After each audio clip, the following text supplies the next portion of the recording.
A União das Casas Espíritas da Zona Norte apresenta O Espiritismo está no ar. Um programa que anuncia, esclarece e consola.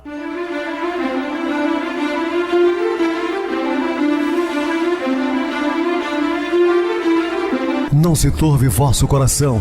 Credes em Deus, credes também em mim. Na casa de meu pai há muitas moradas. Se assim não fora, eu vou-los teria dito, pois vou preparar-vos lugar. O Espiritismo está no ar. Sintonize esta frequência. Pare, pense na vida, faça perguntas. Uma ótima noite para você, hoje dia 9 de novembro de 2020, segunda-feira, inicia-se mais uma semana. Pedimos a Deus que nos abençoe. Rádio Clube Trans FM, sua voz é a nossa voz. Muito obrigado pelo carinho, pela sintonia. Estamos também no YouTube, Viver Melhor. Deixe seu like, faça comentário, se inscreva. A sua opinião é sempre muito importante para nós. Falamos sempre que a doutrina espírita, essa doutrina consoladora, esclarecedora, que não tem a pretensão de violentar a consciência de ninguém, tirar as pessoas de suas crenças.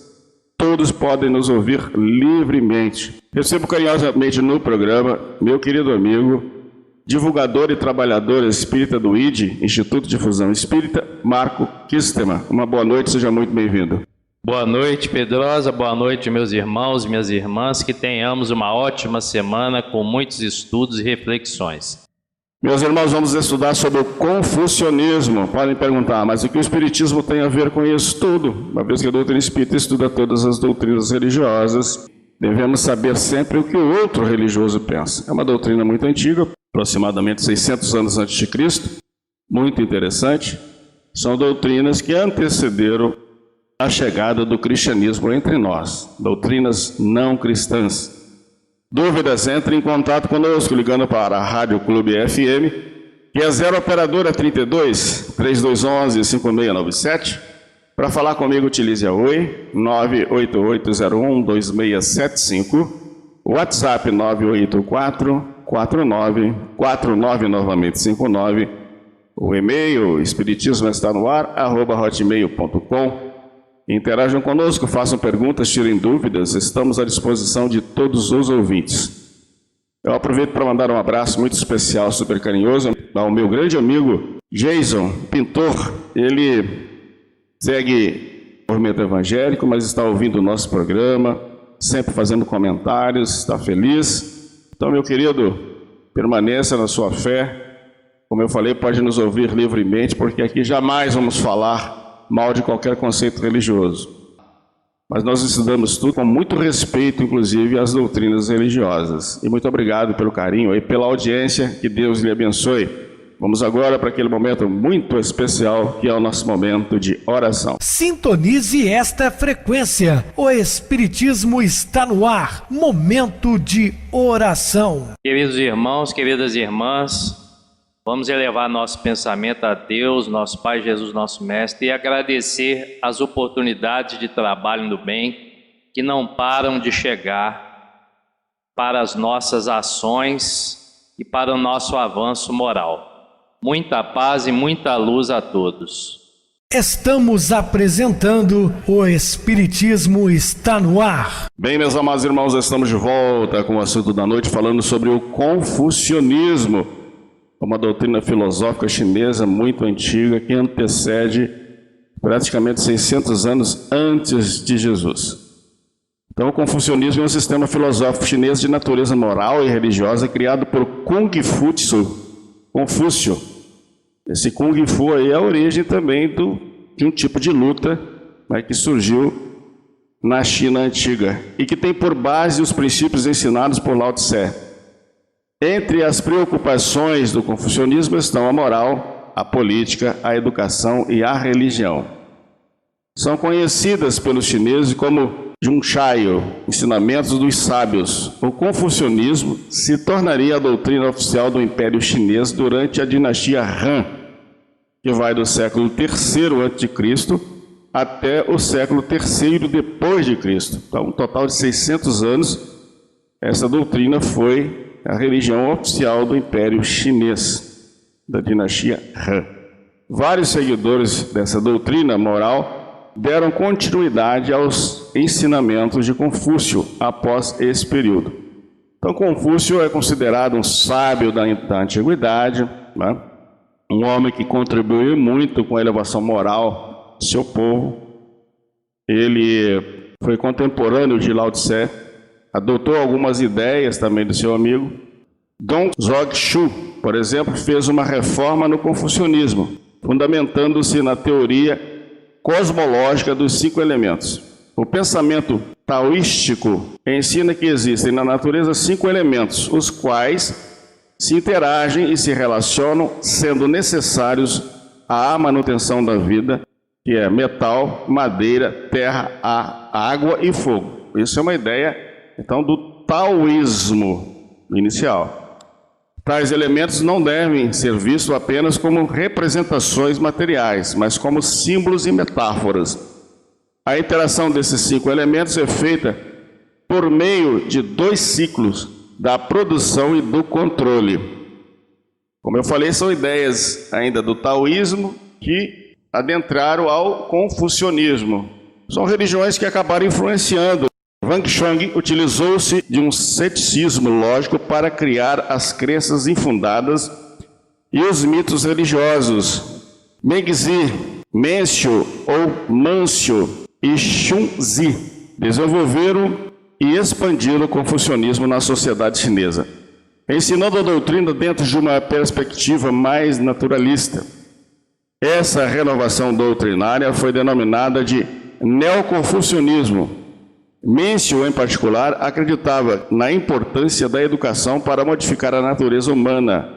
A educação eleva o conhecimento, e você desenvolvendo o lado intelectual, tem mais possibilidade depois de desenvolver o lado moral. Então eu dizia que se transvia em função dos conflitos e das necessidades impostas pela vida. Ou seja, uma pessoa mais aculturada, ela pode livrar ou desviar de certos problemas. Acreditava que, a despeito do ser humano possuir instintos naturais comuns aos animais, como de preservação, a inteligência poderia conduzir o ser humano ao bem. Xunzi, ao contrário, via na natureza perversa do homem uma herança ancestral dos instintos de preservação dos animais. Entretanto, entendia que no interior do homem há uma inteligência capaz de articular meios pelos quais se poderia evitar a manifestação da natureza instintiva. Só para lembrar mais uma vez aos queridos irmãos ouvintes, isso se deu aproximadamente 6 séculos antes de Cristo. Então, imagina a inteligência destes homens para aquela época, não? A história da China remonta a épocas remotíssimas, no seu passado multibilinário, e esse povo, que deixa agora entrever uma certa estagnação nos seus valores evolutivos, sempre foi igualmente acompanhado na sua marcha por aquela misericórdia infinita que do céu envolve todos os corações que latejam na terra. A cristalização das ideias chinesas advém simplesmente desse insulamento voluntário que prejudicou, nas mesmas circunstâncias, o espírito da Índia, apesar de fascinante beleza das suas tradições e dos ensinos. É que a civilização e o progresso, como a própria vida, dependem dos troncos incessantes. É uma raça amarela, né? E também vem lá dos antigos capelinos, como os hindus, os egípcios e os hebreus. As 4 raças aí que antecederam a nossa chegada na Terra. Confúcio, na qualidade de missionário do Cristo, teve de saturar-se de todas as tradições chinesas, acertar as circunstâncias imperiosas do meio, de modo a beneficiar o país na medida de suas possibilidades e compreensão. A doutrina de Confúcio foi dirigida à razão humana, rejeitando o misticismo e as prerrogativas dos poderes sobrenaturais. Segundo os historiadores, por se ocupar com o homem e com as coisas humanas, Confúcio ficou conhecido como Sócrates chinês. Então é feita uma comparação ao grande grego a um chinês. Dizem tamanho a sua sabedoria para a época. Lembrando, mais uma vez, que são os missionários que o Cristo enviou antes de sua chegada como homem encarnado no planeta. Logo após a vinda de Jesus, ele continuou mandando grandes missionários, mas esses são aqueles missionários que antecederam a sua chegada. Como nós falamos de Sócrates também. Confúcio veio preparar o solo da China no começo da era cristã para a penetração do budismo, que iria introduzir novos conhecimentos aos que foram ensinados pelos missionários chineses. Então nós vamos entender o seguinte: o confucionismo antecede a chegada do budismo, mas preparou o campo chinês exatamente para uma filosofia mais elevada, assim como o judaísmo fez para a chegada do cristianismo. Então nós podemos fazer essa comparação. Primeiro então veio Confúcio, né? Abrindo os caminhos para o conhecimento, para depois chegar o príncipe Siddhartha Gautama, o Buda, para expandir a doutrina que seria a primeira religião internacional do planeta. De um modo geral, é o culto dos antepassados, o princípio de sua fé, do budismo. Esse culto cotidiano e perseverante é a base da crença da imortalidade, porquanto de suas manifestações ressaltam as provas diárias da sobrevivência. A ideia da necessidade de aperfeiçoamento espiritual é latente em todos os corações, mas o desvio inerente à compreensão do nirvana é aí, como em numerosas correntes do budismo, um obstáculo ao progresso geral. Nirvana, nós já falamos na semana passada, que é um estado mais alto que o espírito consegue chegar, que nós chamamos de espírito de luz. É chegar ao estágio do nirvana para os nossos irmãos budistas.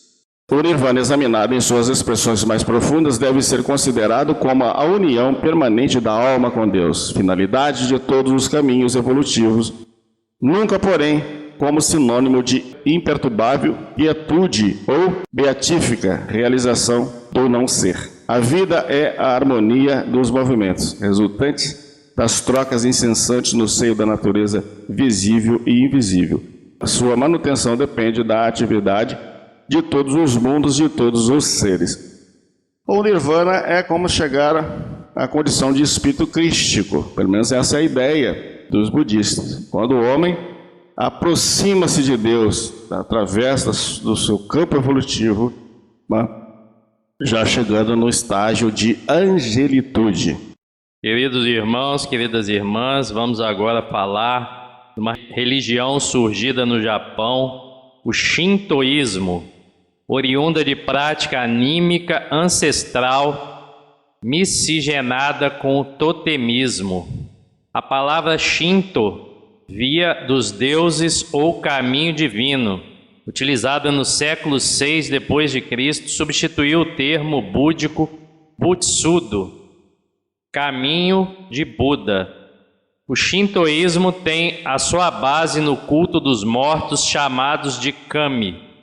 Os kami são espíritos divinizados que adquiriram poderes sobrenaturais após a morte. Circulam entre os encarnados, participando de suas alegrias e de suas dores, vigiando-lhes a conduta.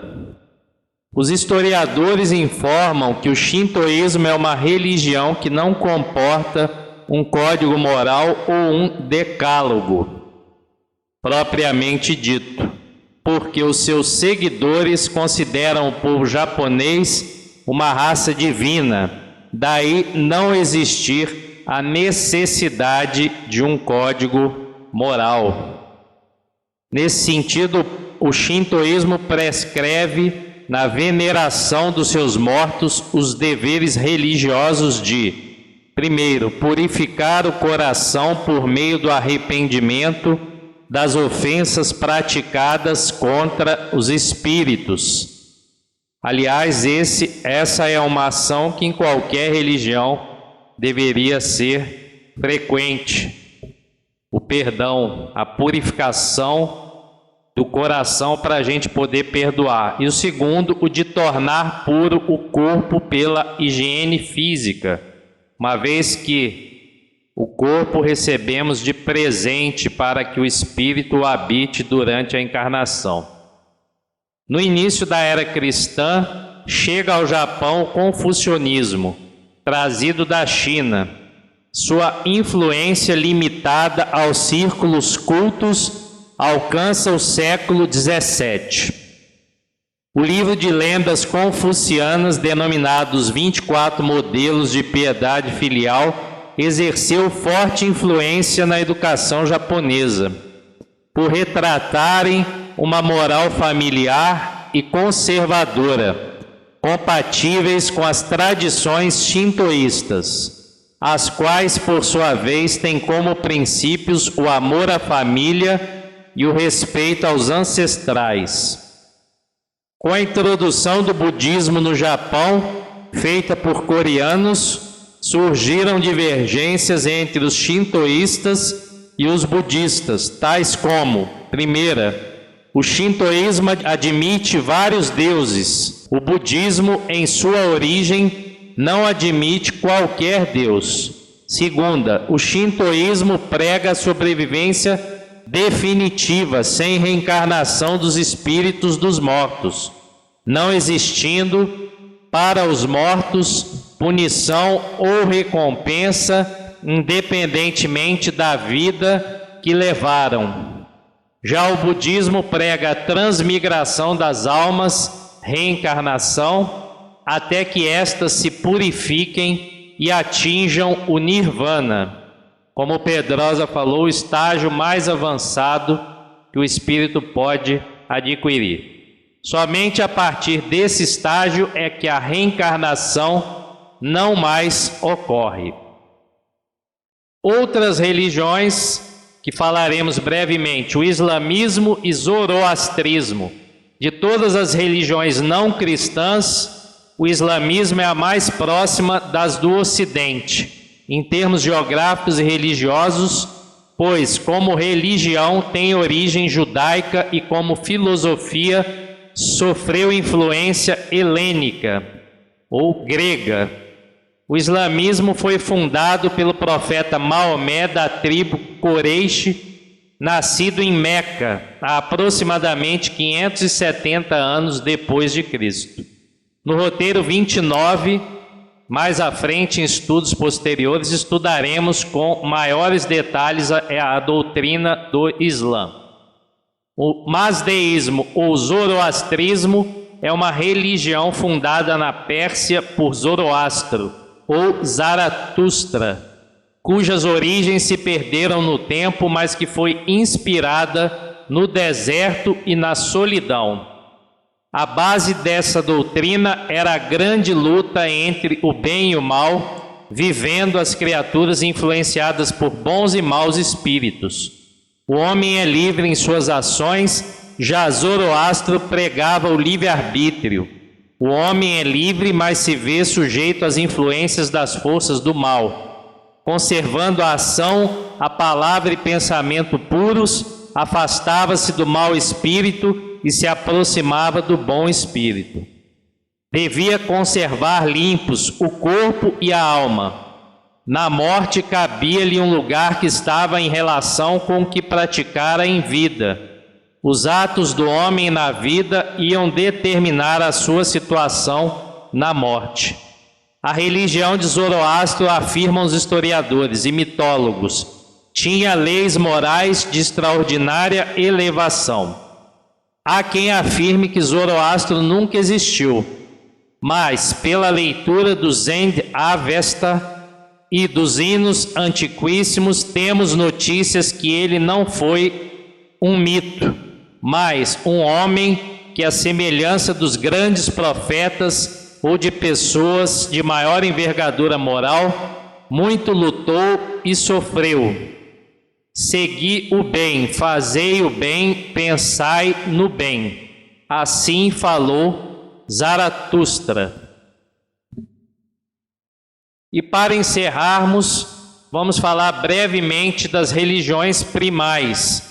Religiões primais ou tribais são manifestações primitivas da religiosidade humana. São encontradas em várias partes do mundo, como África, Austrália, Sudeste Asiático, Ilhas do Pacífico, Sibéria e entre os índios da América do Norte, Centro e do Sul. Em geral, tais religiões não possuem textos escritos. Os mitos representam a sua base religiosa, mesmo tendo sobrevivido em razão da tradição oral. Como toda religião tribal, sofre influência de fatores externos, sendo as suas histórias alteradas ao longo das gerações. As religiões tribais africanas acreditam na existência de um Deus supremo, único, apresentando sob diversos nomes como Criador de todas as coisas e seres. Acreditam também em outros deuses menores, ou espíritos, encontrados nas florestas, planícies e montanhas, lagos, rios e no céu. Esses deuses estão intimamente associados aos fenômenos da natureza, como a chuva, raio e trovões. Outra característica das religiões primitivas diz respeito ao culto dos seus antepassados. Acreditam que esses antepassados se mantêm invisíveis, guardando a mesma aparência que tinham quando em vida. Atualmente, muitas das religiões tribais da África adotam práticas cristãs e islâmicas em seus rituais. Essas são algumas características das religiões primais, dentre outras apresentadas nesse programa, as religiões não cristãs, mas que muito auxiliam no nosso entendimento e prática das nossas religiões cristãs. Perfeito. Todas elas contribuíram um pouco, para a chegada do cristianismo. Nós falamos do shintoísmo, que é uma doutrina de origem japonesa, não reencarnacionista, que difere das demais doutrinas antigas, que todas elas eram reencarnacionistas, acreditavam na imortalidade da alma, como o próprio confucionismo. E como eu falei, o confucionismo vai abrir o caminho, ou os caminhos para a chegada do budismo. E chegamos a Zoroastro. Zoroastro é uma palavra grega, a tradução grega de Zaratustra. Foi um grande missionário do passado, influenciou muito o judaísmo e acabou influenciando também o cristianismo. Como Zoroastro influencia o judaísmo? Ele combatia uma figura imaginária no deserto, ele sempre combateu com o bem e o mal. Foi uma criatura que ele imaginou, chamava-se Ahriman, que vai dar origem ao demônio bíblico, que está lá no livro de Jó. Aquele anjo de asas caídas e tal, que vai ter uma discussão com o próprio Criador. E também influencia o judaísmo, o cristianismo, como já falamos em outros programas, que são os ex-magos, aqueles sábios do passado. Eles eram seguidores da doutrina de Zoroastro. Então, Zoroastro acabou influenciando e muito o judaísmo e também o cristianismo. Ele influencia o judaísmo porque quando Ciro o Grande invade a Pérsia, liberta o povo cativo, os judeus cativos, eles retornam a Jerusalém levando essas ideias de Zoroastro. Zoroastro criou a ideia do céu e inferno, juízo final e de demônios. Tudo saiu da crença do zoroastrismo. Então, se o amado ouvinte quiser aperfeiçoar um pouco mais acerca dessas informações de juízo final, então, saiu lá de Zoroastro. Muito importante essa informação. Nós vamos agora para o nosso intervalo musical e a seguir a nossa oração final.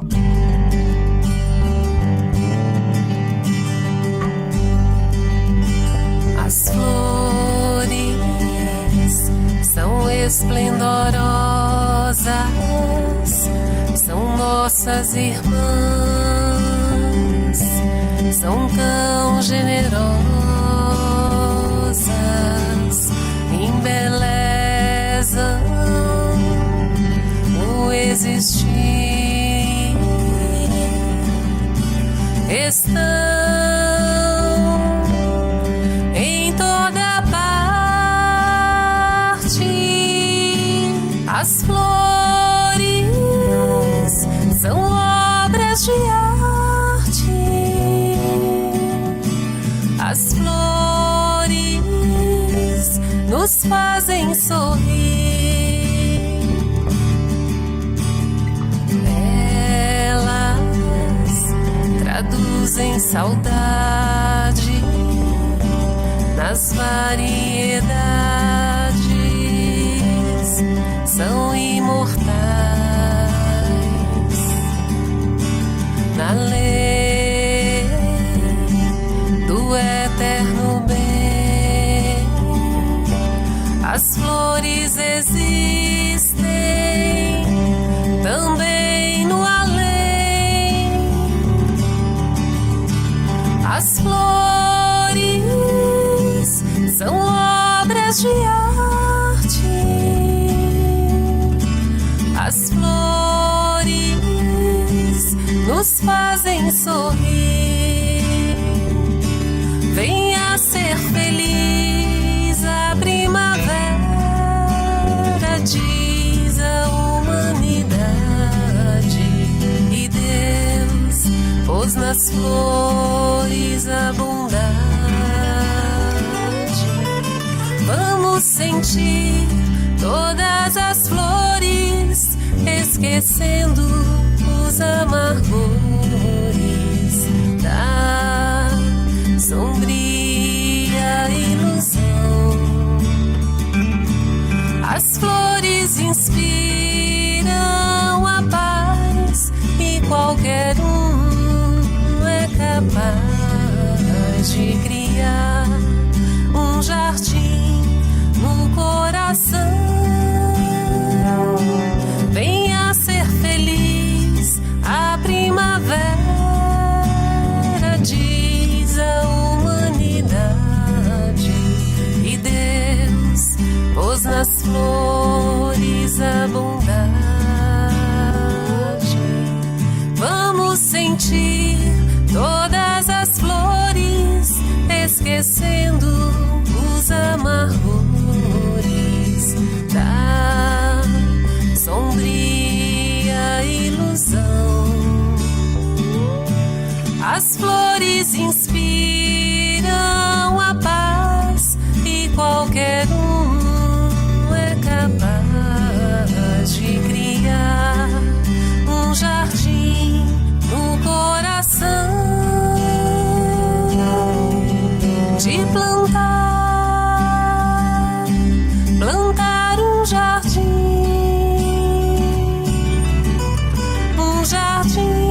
belo jardim no coração, um jardim no coração. Sintonize esta frequência. O Espiritismo está no ar. Momento de oração. Queridos e amados irmãos em Cristo, não condene, ajude ao outro, cultive serenidade, use os próprios recursos para fazer o bem, proceda com bondade, sem exibição de virtude. Seja qual for o problema, faça o melhor que você puder. Não admita a supremacia do mal. Fuja de todo pensamento, palavra, atitude ou gesto que possam agravar as condições de alguém. Ouça com paciência e fale amparando. Recorde que você amanhã talvez esteja precisando também de auxílio. E em toda situação indesejável, mesmo que o próximo demonstre necessidade de reprimenda, observe conforme a lição deixada por nosso Senhor Jesus Cristo. Se você está em condições de atirar a primeira pedra. Meus queridos irmãos, não julguemos. Não temos a capacidade de julgar o nosso próximo. Isso compete a Deus. O que nós devemos fazer é orar por eles muitas vezes, para que eles se recuperem. Muita paz, que Jesus nos abençoe. Meu querido irmão Marcos, suas despedidas. Boa noite, Pedrosa, boa noite, queridos irmãos, queridas irmãs, e que saibamos sempre agradecer por tudo que acontece nas nossas vidas. Muita paz, muita luz e um beijo no coração de todos vocês. Muito obrigado, Marco, pelo seu apoio aqui no programa. Uma boa noite para você, boa noite também aos amados irmãos do YouTube, Viver Melhor, os internautas do Brasil, dos Estados Unidos, da Europa, parte da Ásia também, nossa boa noite. Continuem ligados, ouvindo a nossa próxima atração, Love Club, o programa mais romântico do rádio brasileiro. Boa noite a todos e até amanhã, se Deus quiser.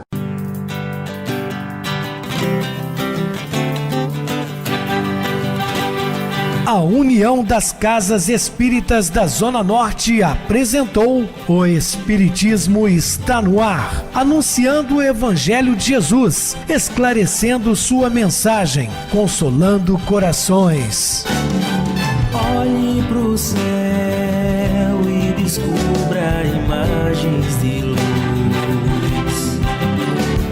Se tem Jesus, o amor todo que Deus te deu. Pense no bem, no melhor em que pode fazer. Seja o que for, também vai receber. De coração, ajude o irmão, a caridade é o caminho do amor. Faça ainda que possa sofrer, pois bênçãos de Deus há de ter. Ame, perdoe e viva melhor a natureza, o céu e o mar. Veja o encanto que a vida nos dá, a chance eterna que temos para amar.